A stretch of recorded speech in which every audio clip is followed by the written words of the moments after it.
संस्कार तुम्हारे आंचल में, हाँ आंचल में। बेटी बहना माँ बहू है तू, अंबिया रस्मों की डाल की बेटी, ससुराल की बेटी, ससुराल की।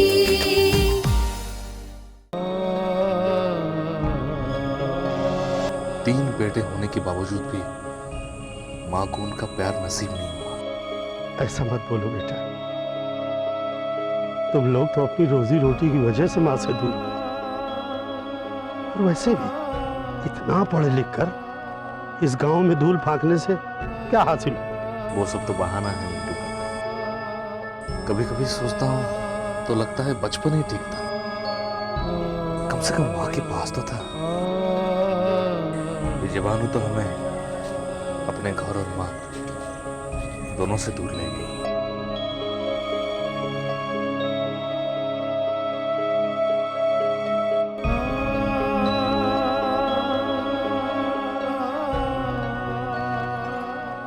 गोविंदम आदिपुरुषम तमहम भजामि। अरे ये तो स्टेपनी बहुरिया की आवाज। क्या? आदिपुरुषम चलिए तमहम भजामि। चलिए चलिए। गोविंदम आदिपुरुषम तमहम भजामि।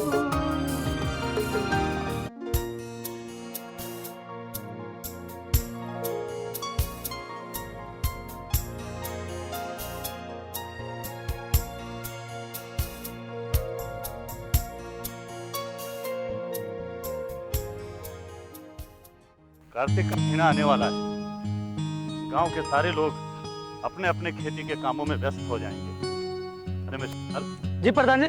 तुम भी तो अपने कामों में व्यस्त हो जाओगे। कहा प्रधान जी, काहे हमारी इज्जत उतार रहे हैं, वो भी नन्हा के सामने। अरे बैल बुद्धि ठाकुर साहब, तुमने भले की बात कर रहे हैं और तुम कह रहे हो इज्जत उतार रहे हैं। और नहीं तो क्या? अरे पहले जैसे बात नहीं रही। पहले लोग आते थे हमारे पास हल बनवाने के लिए, लेकिन अब कोई आता ही नहीं। सब लोग ट्रैक्टर से जुताई करवाते हैं। अब तो ना ही हल की जरूरत है और ना ही तुम्हारे जैसे बैल की। तुम सही कह रहे हो मिस्टर लाल। अरे मेरा मतलब है कि तुम्हारा एक ग्राहक यहां भी कम हो गया। मतलब मैं, अब देखो ना, मैं भी तो हल के बजाय ट्रैक्टर से खेती करवाता हूं।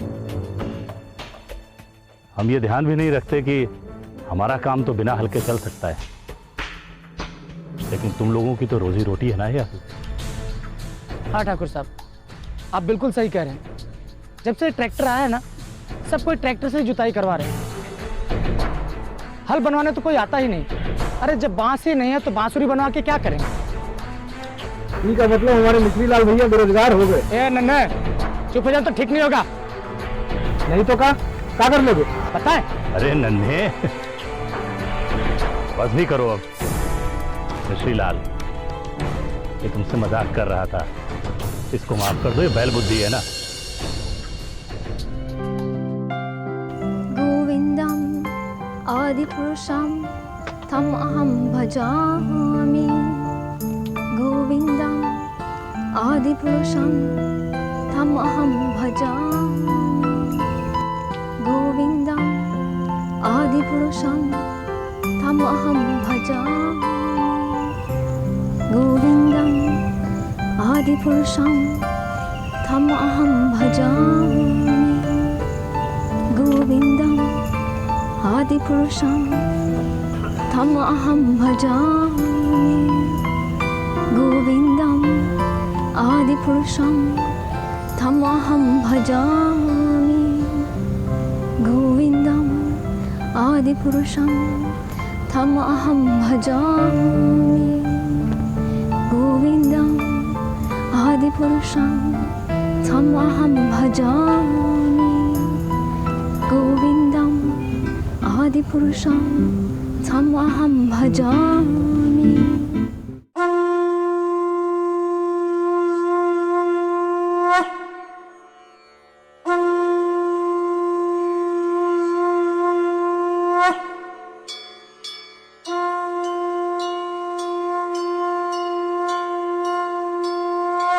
शंख कौन बजा रहा है?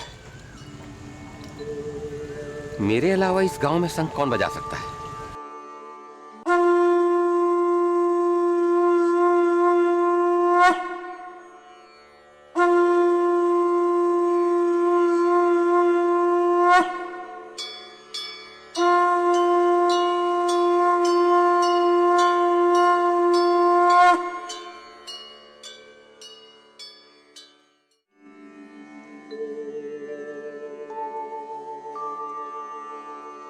आज पंडित जी इतने सवेरे सवेरे मंदिर पहुंच गए?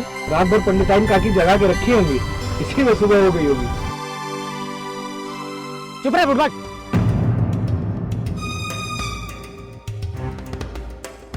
किसी के सामने कुछ भी बोलता है। वैसे आज शंख की ध्वनि काफी देर तक गूंजती रही। हाँ, कह तो आप सही रहे प्रधान जी, लेकिन नकुल पंडित में इतनी सांस कहाँ बची है? इतनी सांस शंख में भरेंगे तो खुद ऊपर पहुंच जाएंगे।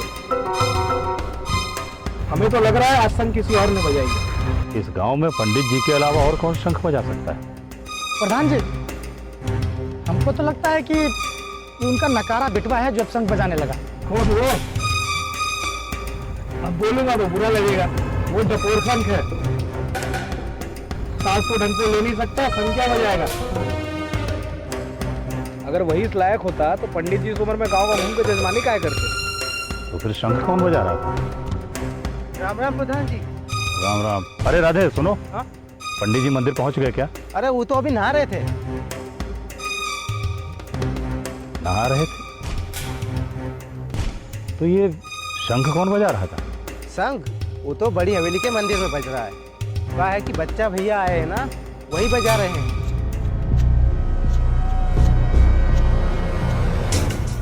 अच्छा, हम चलते हैं।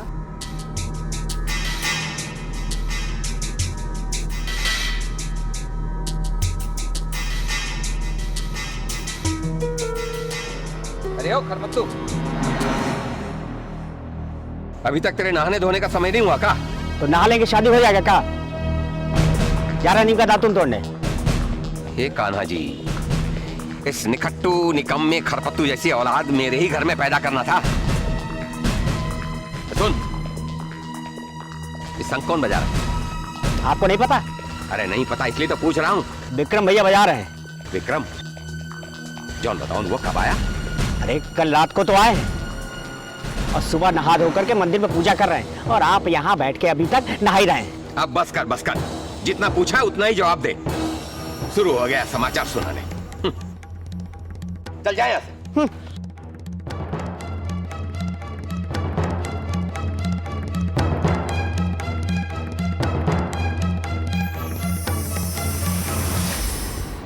हे भगवान, अब तो वासुदेव का पंचजन्य भी बच चुका।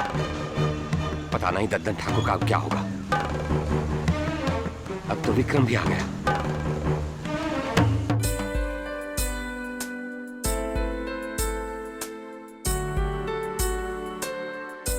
सैया दिल में आना रे, आके फिर ना जाना रे, हो आके फिर ना जाना रे।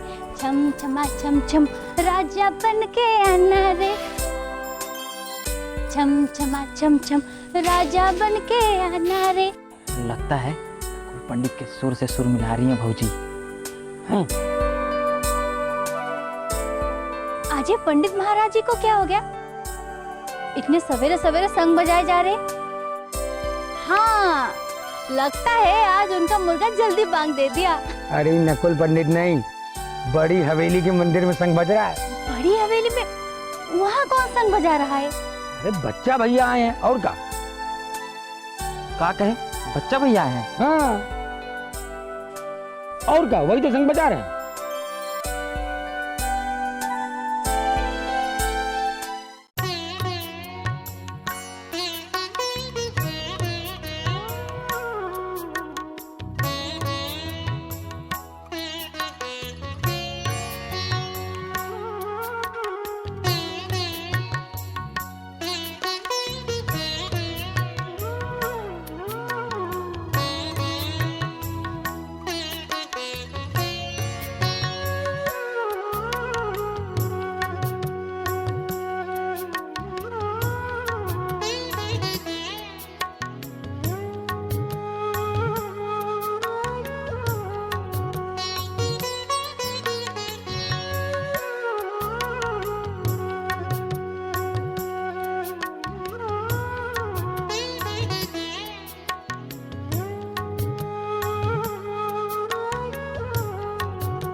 अरे बहू, हम लोगों को भी आरती दो।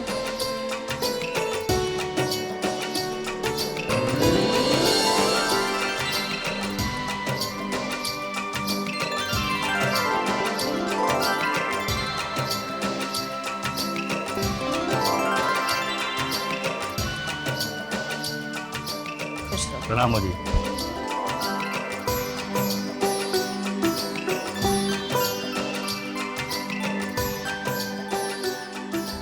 अरे खुश रहो विक्रम बेटा, खुश रहो खुश रहो। खुश रहो। कैसे हो बेटा, कब आए तुम?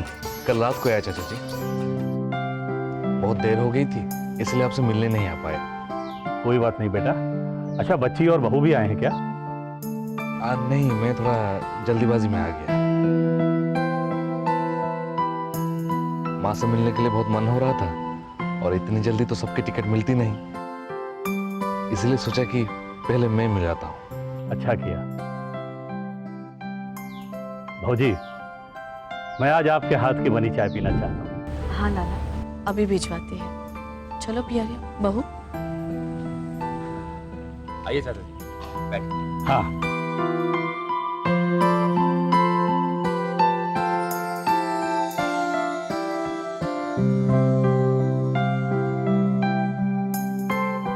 बेटा विक्रम, काम कैसा चल रहा है तुम्हारा? काम बहुत बढ़िया चल रहा है चाचा जी, बस ये काम का बोझ थोड़ा बढ़ गया है। बेटा बोझ बढ़ गया है तो गांव के इन निठल्ले और लफंगों को भी अपने साथ ले जाओ, वहां कुछ काम धाम करेंगे।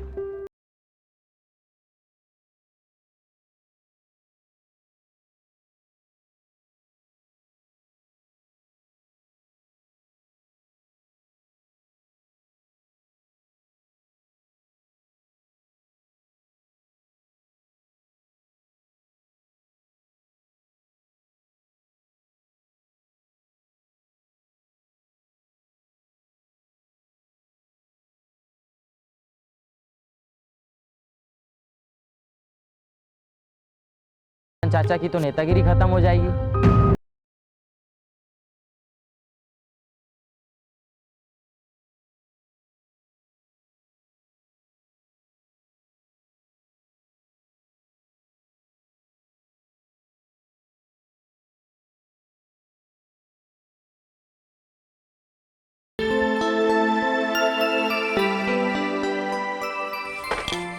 मालकिन, मैं नवेली भोजी की मदद करने जा रही हूँ।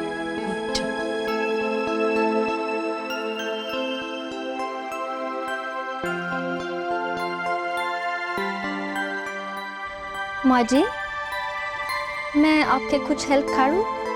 नहीं बहू, तुम रहने दो, हम कर लेंगे। प्लीज माँ जी, कुछ करने दो। अच्छा ठीक है, बैठो। ये लो, ये सब साफ कर दो।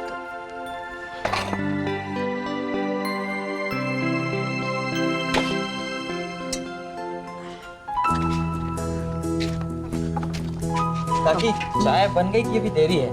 हाँ बेटा, चाय तो बन गई है, हम नाश्ता भी बनवा रहे हैं, अभी लाते हैं। बैठो, नाश्ता आ रहा। बहू, इन लोगों को थोड़ा मीठा खिला दो।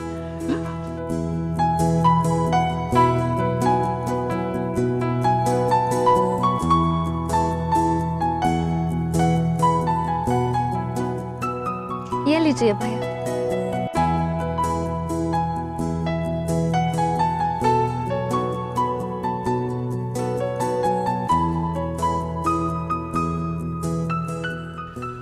भाभी, हम सभी आपसे माफ़ी मांगना चाहते हैं, हमें माफ़ कर दीजिए ना। वो उस टाइम हमें कुछ समझ नहीं आया, हमने आपको बिना जाने सुने बहुत परेशान किया।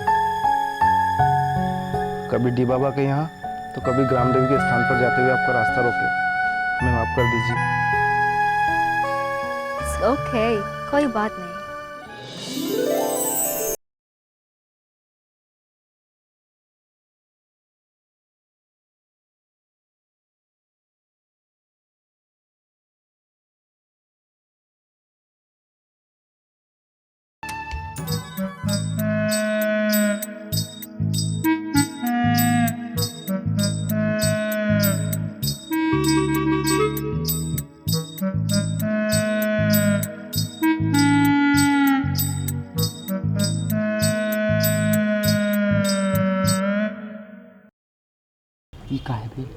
साले बाप तुम्हारा पंडित है, तुमने तो छिछोरे पंते की हद कर दी। ए, तुमने तरह हमारे दिमाग में गोबर नहीं भरा है जैसे फालतू की हरकत करेंगे। तो का भरा बे, तो इस तरह से भाभी को निहार रहा है। वो तो हम ये सोच रहे थे कि भौची बोली का बोला होगा कुछ, हिंदी वाला समझ आया ना बस। तो इसका मतलब अब समझना होगा, हमें सीखना होगा। काहे बे, तुम्हारा बाप हमारा मतलब नकुल पंडित और पुस्तिका में लिखेगा का? चुपचाप बैठो, एक थप्पड़ मारेंगे। वैसे भी भाभी की नजरों में हम पहले से गिरे हुए हैं, हाँ? और तुम होगी मिट्टी पलित करने पर तुले हो।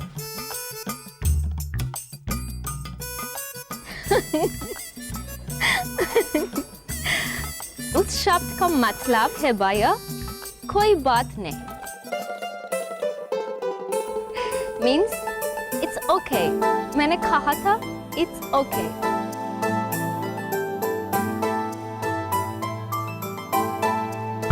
आई बात समझ में? अब चाय नाश्ता लेकर चल, ये तो बाहर दद्दन चाचा तुम्हें अंग्रेजी में पीएचडी सिखा देंगे।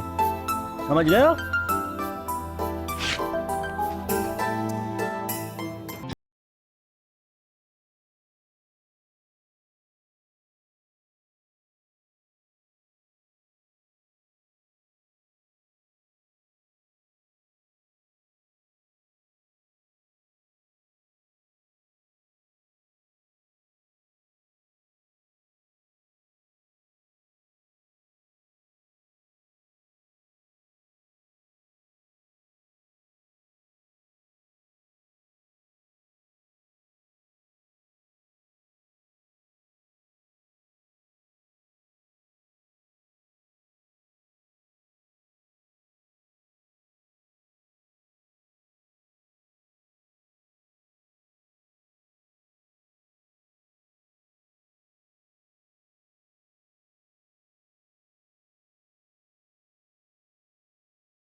जॉन बताओ, तुम लड़कों को लेकर जर्मनी जाओगे तो 2 काम हो जाएंगे। हाँ,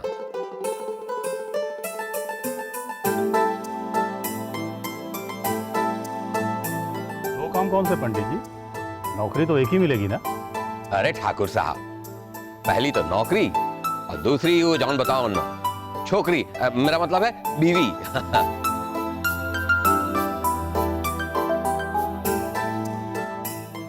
अब यहां तो उनकी शादी होने से रही, इससे अच्छा है वहां जाकर कोई कामकाज कर लें। तो हो सकता है जॉन बताओ कोई अच्छी लड़की मिल जाए शादी के लिए।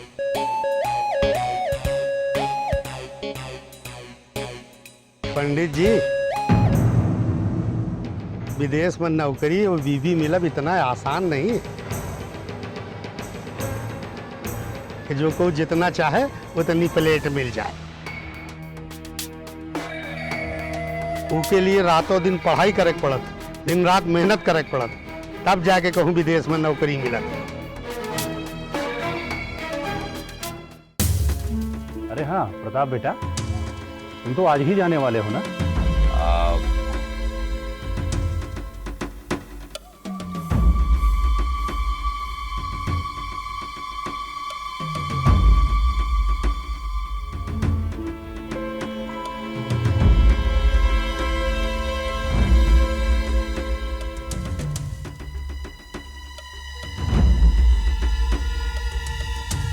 लाला, ये दोनों अब यहाँ से नहीं जाएंगे।